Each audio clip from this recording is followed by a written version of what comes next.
Welcome to our deep dive into the wild world of starting a tax-exempt organization. You've provided a stack of IRS publications and study guides. We have. And believe me, we're about to extract the most important nuggets of knowledge from all of this to help you navigate this complex landscape. It all starts with Section 501 of the Internal Revenue Code, a section that's more diverse than you might think. That's right. People often think tax exempt and they automatically picture charities, but it's so much broader than that. Yeah, it really is. So how about we start by exploring some of the most common types of organizations lurking in this 501c jungle? Absolutely. Let's talk about the differences between a 501c3 and a 501c4. Okay. Those are two of the most popular designations because choosing the right one for your organization is crucial. Okay, so 501c3, that's your classic charitable organization, right? hmm Like if you're rescuing puppies or funding art programs. Exactly. And the big draw for these organizations is that donations to them are tax deductible for the donor. That can be a huge fundraising advantage. But there's a trade-off.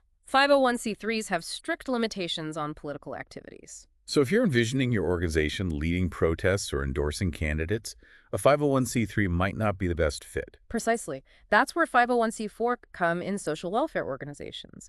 They have more flexibility when it comes to lobbying and political activities, as long as those activities are primarily aimed at promoting social welfare. Interesting. So a 501c4 could advocate for specific legislation or even support a candidate who aligns with their mission, They could? while a 501c3 would need to be more careful. But does that mean donations to a 501c4 aren't tax deductible? That's right. It's a key distinction to keep in mind when choosing between these two designations. Hmm. But there are even more fascinating creatures in the 501c menagerie. We've got labor unions, business leagues, social clubs, the list goes on. Okay, so we've got a sense of the landscape. Now, how about we walk through the application process? From what I'm seeing in these IRS publications, it's not exactly a walk in the park. It's more like an obstacle course. Okay. The IRS wants to make sure you truly deserve that tax-exempt status. So they require quite a bit of information. First things first.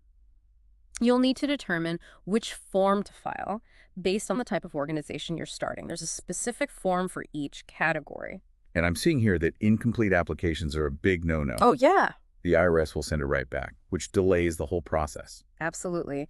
You want to make sure you submit a complete and accurate application the first time around. The IRS expects you to provide your organizing documents, a detailed description of your activities, and financial data. They're really trying to understand the heart of your organization and whether it genuinely aligns with the requirements for exemption.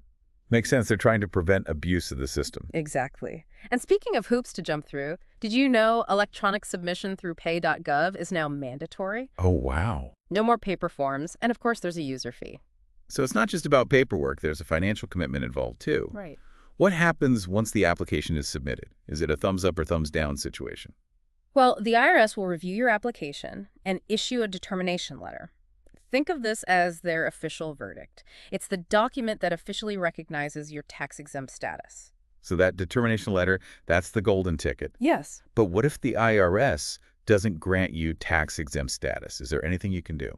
Yes, there is an appeals process if you disagree with the IRS's determination, but it's always best to get it right the first time by ensuring your application is complete and accurate. That makes sense. And even with that golden ticket in hand, there are ongoing responsibilities, right? We're talking about staying compliant and keeping the IRS happy. Absolutely. Most tax-exempt organizations need to file annual returns, usually using Form 990 or its streamlined version, Form 990EZ. These returns provide financial transparency and help the IRS ensure you're still operating within the bounds of your tax-exempt purpose. Transparency is key. But I'm also seeing that exemption applications and annual returns are generally open to public inspection. Is there anything you can do to keep certain sensitive information confidential? Yes, you can request to withhold certain information, like trade secrets. The IRS has procedures in place to protect legitimate confidentiality concerns. But the general rule is transparency. Okay, so even with tax-exempt status, you're not exactly operating in secrecy. Now, what about this concept of group exemptions? Can you explain how that works? Sure. A central organization, like a national headquarters, can apply for a blanket exemption that covers its subordinate chapters or branches. It streamlines the process, but there are specific criteria both the central organization and the subordinates need to meet. Sounds efficient, but I'm seeing a note here that as of 2020, the IRS isn't accepting new group exemption requests. That's got to be frustrating for organizations hoping to utilize that option. It is, but it's a good example of how the rules governing tax-exempt organizations can change, so it's important to stay up to date on the latest IRS guidance. Great point. So we've covered a lot of ground already. The different types of 501c organizations, the application process, the importance of that determination letter, and the ongoing filing requirements. But I'm noticing that even tax-exempt organizations aren't entirely tax-free. What are these excise taxes I'm seeing mentioned? Excise taxes are kind of like targeted taxes that apply to specific situations. For example, private foundations might have to pay excise taxes on their investment income. And if you're a nonprofit executive thinking of giving yourself a hefty seven-figure salary, well, that might trigger an excise tax on excessive compensation too. So even in the tax-exempt world, there are limits. And speaking of limits, there's this thing called unrelated business income, or UBTI. Can you shed some light on that for our listener? UBTI can be tricky. Basically, if your tax-exempt organization starts engaging in regular business activities that are unrelated to your core tax-exempt purpose, the IRS might decide to tax that income. It's all about making sure you're not using your nonprofit status for unfair competition against for-profit businesses. So if our listener's organization is, say, an animal shelter that starts selling handmade dog toys on a regular basis, that could potentially trigger UBTI. Exactly. And each unrelated business activity needs its own separate UBTI calculation. Okay, so no lumping everything together. Right. That makes sense, though. But we'll definitely need to delve deeper into the complexities of UBTI in our next segment. Absolutely. It's an area where many organizations get tripped up, so it's worth a closer look. Great. We've covered so much already, and I'm sure our listeners are starting to see just how intricate this world of tax-exempt organizations really is. But before we move on, I want to highlight that these rules and regulations are constantly evolving. We've already seen an example with the changes to group exemptions, so it's crucial to stay informed and adapt to those changes as they come. I couldn't agree more. The IRS frequently releases new guidance and updates, so it's essential to stay on top of those developments. Now, in our next part, we'll take a deeper dive into unrelated business income, and we'll explore some real-world examples to illustrate how these concepts play out in practice. We'll also touch upon some recent legislative changes and their potential impact on your organization. Stay tuned.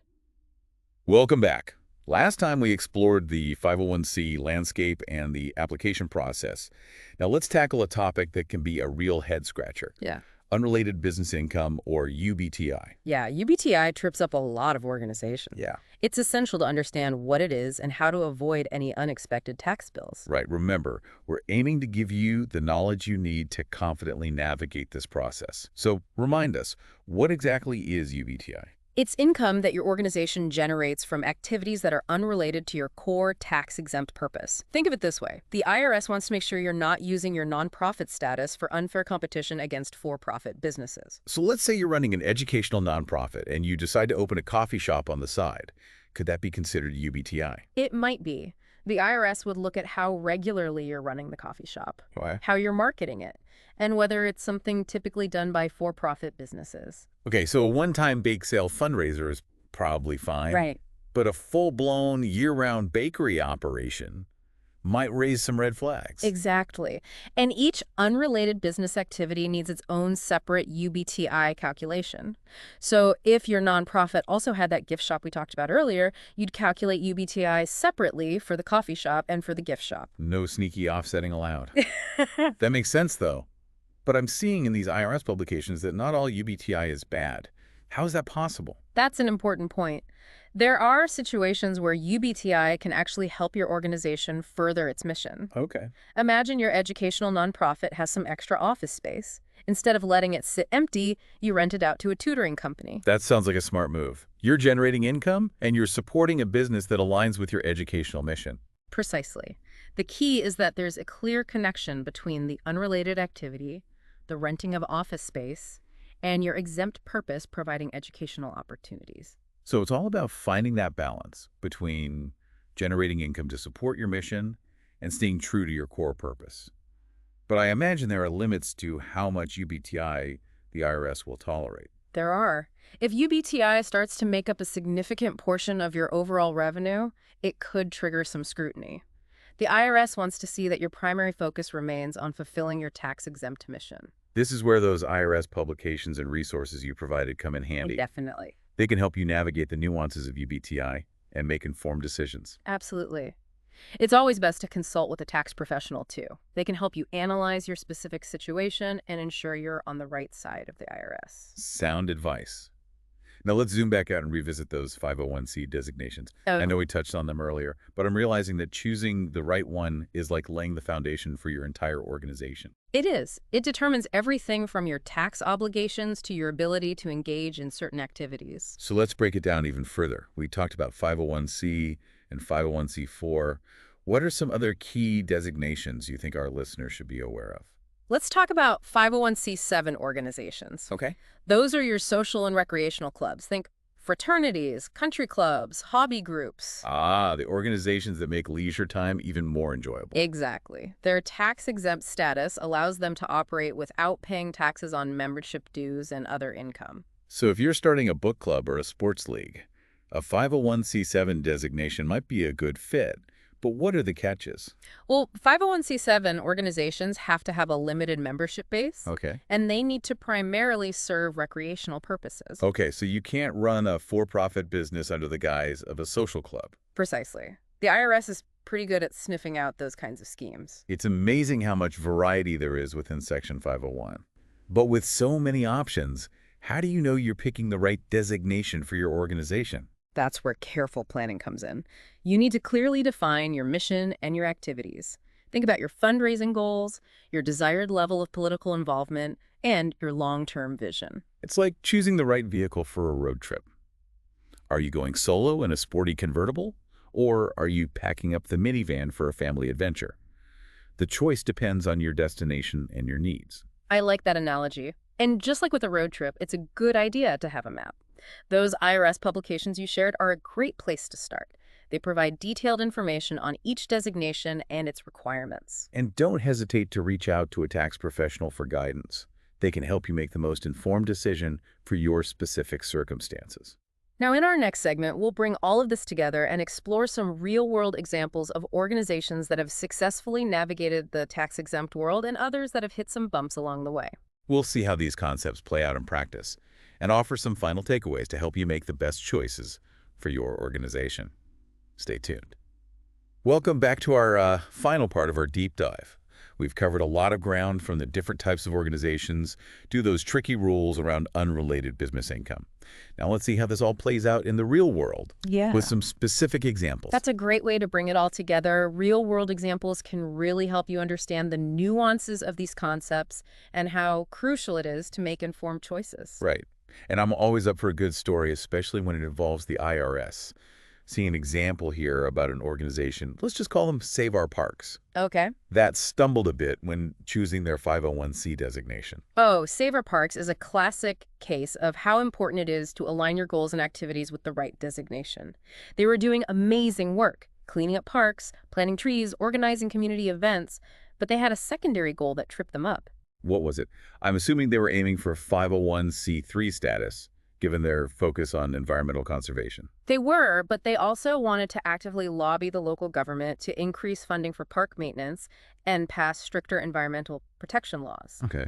They decided to file for 501c4 status to allow for that lobbying. Ah, I see the issue. 501c3 organizations face limitations on lobbying activities, while 501c4 organizations have more flexibility in that area. But choosing 501c4 meant they missed out on the benefits of being a public charity. Exactly. Donations to 501c4 aren't tax deductible, Right. which puts Save Our Parks at a fundraising disadvantage. They struggled to secure the resources they needed to fulfill their mission. So it's a cautionary tale for our listener. Carefully consider all your organization's goals before choosing a 501c designation. Yes, Sometimes it requires prioritizing certain goals over others. I couldn't agree more. If Save Our Parks had focused solely on their charitable activities and partnered with a separate 501c organization for lobbying efforts, they might have been more successful. Great point. Now let's flip the script and look at an organization that navigated this process really well. I'm seeing a great example here about a group called Community Tech Connect.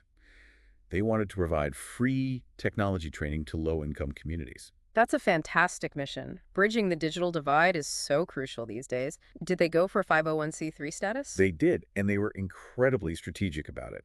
They meticulously crafted their mission statement and bylaws to align with the IRS requirements for public charities. And they assembled a diverse board of directors with expertise in nonprofit management, fundraising, and technology. Having a strong, knowledgeable board is invaluable. It provides guidance, ensures accountability, and helps build trust with donors and the community. Absolutely. Community Tech Connect also understood that relying solely on donations wouldn't be sustainable. They created a plan to diversify their income by offering paid technology consulting services to local businesses. And I'm sure they were very mindful of the rules surrounding unrelated business income. They were. They consulted with a tax professional to make sure those consulting services aligned with their mission and met IRS requirements.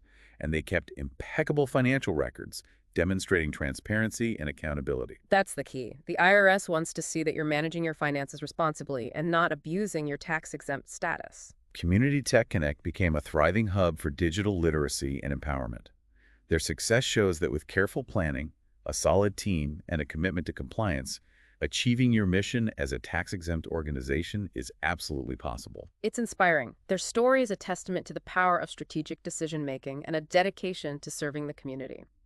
So as we wrap up our deep dive, what are some key takeaways our listeners should remember as they embark on this journey? First and foremost, be crystal clear about your mission. What positive change do you want to create in the world?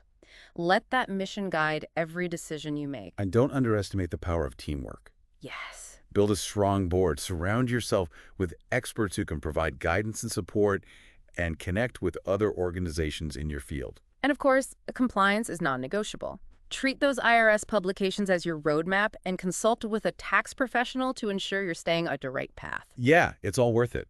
The ability to make a positive impact as a tax-exempt organization is truly rewarding. Absolutely. And now that you have a deeper understanding of this landscape, you're well equipped to navigate it successfully. So go out there and make your tax-exempt dreams a reality. And until next time, keep diving deep.